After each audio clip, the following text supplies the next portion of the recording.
I think it's just fascinating a lot of times just to watch children play and to see how they interact with one another and how they're in such need of those teachable moments.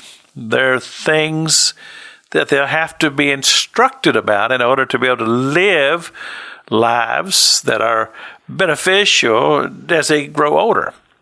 And so that's where mom and dads come in. A lot of times teachers in preschool and places like that, they play a huge role.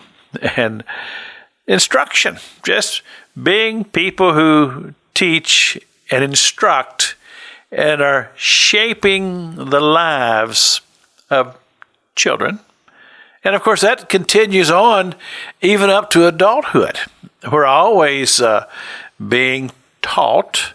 There's always instruction coming forth, correction. And all of these things works to make us better people. But it has so much to do with attitude and how we receive, because most people, we don't like being corrected. We don't like that chafing. I remember one time I was involved in something at a national level in our organization, church organization, and the gentleman who was over me called me. And he was calling me to task about something that I was responsible for taking care of, but I hadn't done it. And so when the phone call came and he just asked me, he said, Jack, have you been able to take care of this, and what are your numbers? I chafed under it.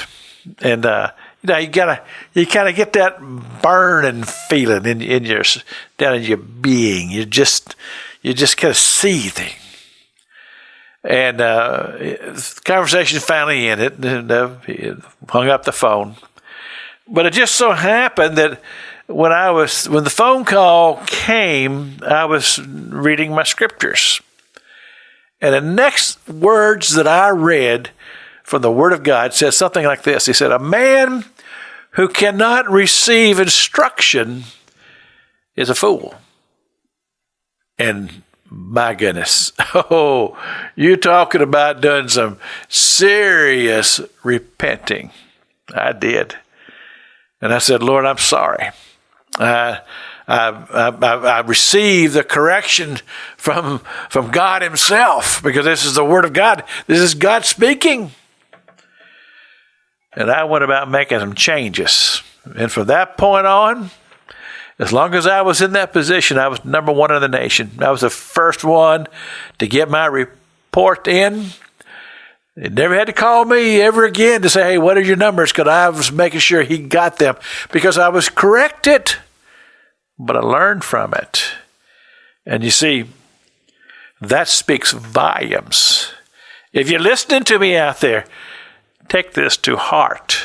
Yes, we chafe under correction, but we can also benefit if our hearts are right and we receive it as is given unto us, and then we make application. It's only going to make life better. This is Pastor Jack King with the gospel on the radio broadcast.